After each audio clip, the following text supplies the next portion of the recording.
Hola, hola, ¿qué tal? ¿Cómo te va? Volvemos al sector de los autitos de Fórmula 1 porque tenemos un nuevo unboxing de la colección Salvat y en este caso es el Benetton B196 que corrió el año 96. Fácil lo de la marca para hacernos acordar qué auto era. Vamos a abrirlo, lo tengo esta vez premarcado para no tener que recurrir a temas siniestros, aunque se resiste. Ahí va. Dejó de poner resistencia. Vamos a verlo un poquito de cerca a ver qué tal está esta maquetita. Vamos a hacerle hacer el foco. Ahí va, mirá lo que es este autito. Cosa que me encantaba de los Benetton de la época. Esa trompa levantada, esos radiadores bien en los rincones, en los costados. El ala delantera que ya la vamos a estar viendo tenía algún que otro truquito. El protector que tenés por esta zona que era para la cabeza de los pilotos. También vamos a estar hablando de eso y de este alerón trasero tan característico de este Benetton del año 96 que lo corrieron los pilotos Berger y Alesi. También vamos a estar hablando de la alineación de pilotos que tuvo el equipo y el famoso cambio o enroque que hubo ese año. Vení, vamos ya a hablar un poquito de la historia de este coche y a verlo en imágenes más de cerca. Creo que la noticia más interesante para destacar del año 96, especialmente de Benetton, es el famoso enroque de piloto barra S que se produce, digo pilotos. ¿Por qué? Porque Schumacher, que venía a ser campeón 94-95, los dos títulos que ganó Benetton en su historia, pasa a Ferrari y a cambio la dupla que pilotaba en Ferrari, Berger-Alesi, pasa a pilotar en Benetton. Ese es el primer cambio radical o interesante que hubo para este coche, que mantuvo los mismos proyectistas. Estaba Ross Brawn a la cabeza, sí, Ross Brawn, el mismo que después estuvo en Ferrari, el mismo que ahora está a cargo de la FIA, Rory Byrne y Mick Tombasis, la verdad no sé ni de qué país era este muchacho que se encargaba de la parte aerodinámica. Alesi venía de ganar su primer carrera, que fue en Canadá en 95 con Ferrari. Me acuerdo porque yo miraba mucho la Fórmula 1 en esa época y Ferrari siempre en los circuitos rápidos con su V12 prometía la gloria y siempre se rompía el auto, pasaba algo y nunca terminaban capitalizando una pole o un dominio que venían teniendo en carrera. Berger, por su lado, tiene una estadística muy interesante, ya que ganó la primera carrera para el equipo Benetton en el año 86, Gran Premio de México, y ganó la última carrera también para el equipo Benetton, que fue el Gran Premio de Alemania del 97, que se disputó en Hockenheim. Con esa dupla, el equipo arranca el año y el dato interesante acá es que no ganó ni una sola carrera en todo 96. Venían de ganar títulos en 94, en 95 y en el 96 ni una carrera pudieron ganar. A Schumacher tampoco le fue espléndido, aunque metió 3 carreras ese año. Después el resto se lo repartieron entre Hill con el Williams dominador.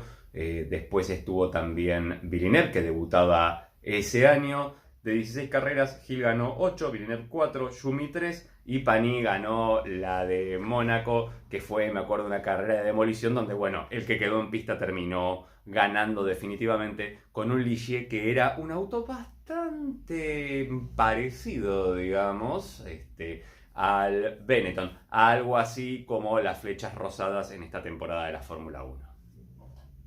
Un dato sobre Alesi que yo creo que le signó la carrera completa y que pocos saben es que él estuvo a punto de ser piloto de Williams y sí, podría haber arrasado con el equipo, pero en el medio de que no se decidían, que el contrato no llegaba, que no llegaba la confirmación, lo llaman de Ferrari. Alesi es un franco italiano, decide firmar con la scuderia, la Passione, y se pierde el contrato con Williams, que finalmente se lo ofrecería más tarde. Y bueno, así fue la carrera de nuestro querido piloto, un tipo que además era muy carismático, y Berger, un tipo que corrió también en Ferrari y que supo tener victorias en Ferrari y que fue compañero también de equipo de Ayrton Senna, y las historias siempre cuentan que entre ellos dos se llevaban muy bien y que se pasaban haciendo bromas de tinte bastante pesado, como por ejemplo que uno le haya metido todo lo que tenía en la valija dentro de la bañadera y al otro día el otro le haya tirado todo desde un helicóptero directamente la ropa. Bueno, se entretenían entre ellos en una rivalidad sana y entretenida. Supongo que Senna, después de haberlo tenido a Prost, cualquier cosa le caía divina, ¿no? Como compañero.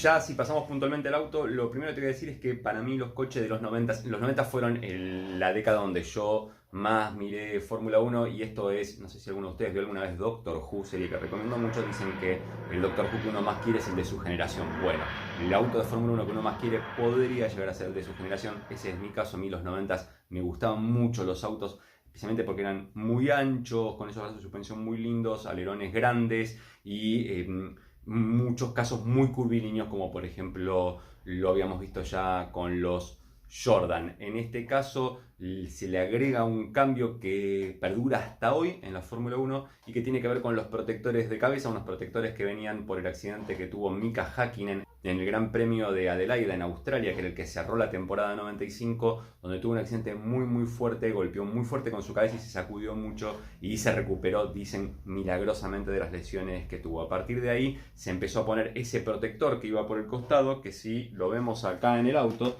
te vas a dar cuenta que dependiendo de la escudería lo resolvieron de distintas maneras. Por ejemplo, algunos hacían un collar que envolvía a todo el coche o a toda la parte del piloto y que seguía por la parte trasera muy marcado, y otros encontraron la forma de hundirlo mejor, por ejemplo Williams entre los pontones. Creo que una solución que había relativamente engañosa en eso fue poner unos aletines más allá al costadito y eso levantaba hasta la altura que la FIA requería. Pero si te fijas, y bueno, en el caso del Ferrari que fue a correr Schumacher, que la verdad eran unos autos más espantosos que debo haber visto en años, especialmente cuando le cambiaron la trompa de esa que tenía un agarre central a la Tyrrell, a la trompa a la Benetton levantada y esos radiadores extrañísimos muy a los costados.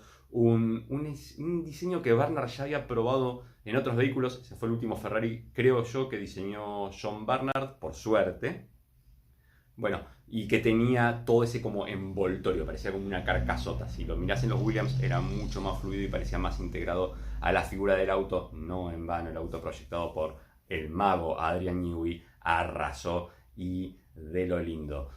Volviendo al Benetton, los cambios más interesantes que tenía era que le habían alargado la distancia entre ejes con respecto al auto del año anterior. La decoración era distinta, había más blanco, por ejemplo, en las llantas. Vos me dirás qué decoración es la que te gusta más de los autos del equipo de Treviso, Italia, que de ahí es donde estaba radicado, aunque la fábrica quedaba en Enston, Inglaterra. Y si esto te suena, ya te voy a hablar de la historia del equipo para que te hagas una idea de por qué te suena y tanto. Otros cambios o otras cosas características de este auto eran los pontones, que ya venían de antes llevados bien, las tomas de los radiadores verticales y bien llegadas a los extremos. El auto se ensanchaba hacia ellos. Si lo mirás vas a ver que el cuerpito estaba todo tirado bastante para atrás y era bastante cortito, bastante angostito con las ranuras verticales. El alerón trasero, que en la base tenía esa forma de V corta invertida, que también era bastante llamativo. Y el otro que tenía que ver con la quilla que tenía por debajo. Si lo ves bien de frente vas a ver que tenía el morro levantado, las dos palas que sostenían el alerón, y en el medio, por ahí abajo, donde iba anclada la suspensión, había una suerte de quilla bastante interesante, y el alerón en la parte de abajo tenía unos deflectores que iban llevando el aire por el cuerpo del auto para el resto de las partes. Y ahora sí llegó el momento de hablar un poquito de la historia del equipo Benetton, fundado en el año 86. Como ya te dije, el equipo era de Treviso, pero tenía su base en Enston. Viene de las cenizas del equipo Toleman, que en el 85 ya no había podido correr y que en el 84 tuvo un auto con el que Senna casi gana Mónaco y que a mí me está costando conseguirlo en la colección porque originalmente había muy poquitos, y que los señores de Salvat ya podrían ir reponiéndolo, así tengo la colección completa, porque me falta un solo autito, muchachos. Vamos, fuerza. Bueno, más allá de eso, tuvo distintos motoristas. El primer año fue BMW, después usó los motores de Ford hasta el 95. En el 95 pasan a los motores Renault hasta 2000, 2001, bueno, que es cuando el equipo empieza a irse en fade, empieza a ser absorbido por el equipo Renault, que es con el mismo que el señor Fernando Alonso obtuvo sus 2 campeonatos del mundo. Voy a darte algunos números interesantes. Corrió 250 carreras, tuvo 2 títulos de pilotos, 1 título de constructores y 27 victorias en total, 19 para Schumacher, 3 para Piquet, 2 para Herbert, 2 para Berger y 1 para Alessandro Nannini. Como te había dicho antes, primera y última victoria del equipo con 11 años de diferencia la tuvo Gerhard Berger. Y si bien no son los United Colors of Benetton, hasta acá llegamos con la historia del B196 que corrieron Berger y Alesi en el año 96 en el campeonato de Fórmula 1 y también un poco del equipo Benetton, el que le dio los dos primeros títulos a Michael Schumacher. ¿Por qué es Michael? Es en alemán el nombre, no es Michael, es Michael Schumacher. Nada, un temita con los relatores. Y el mismo equipo que después se transformó en Renault y también le dio dos títulos a Fernando Alonso. La diferencia es que cuando Schumacher se fue a Ferrari después arrasó y cuando Alonso se fue a Ferrari lo arrasaron.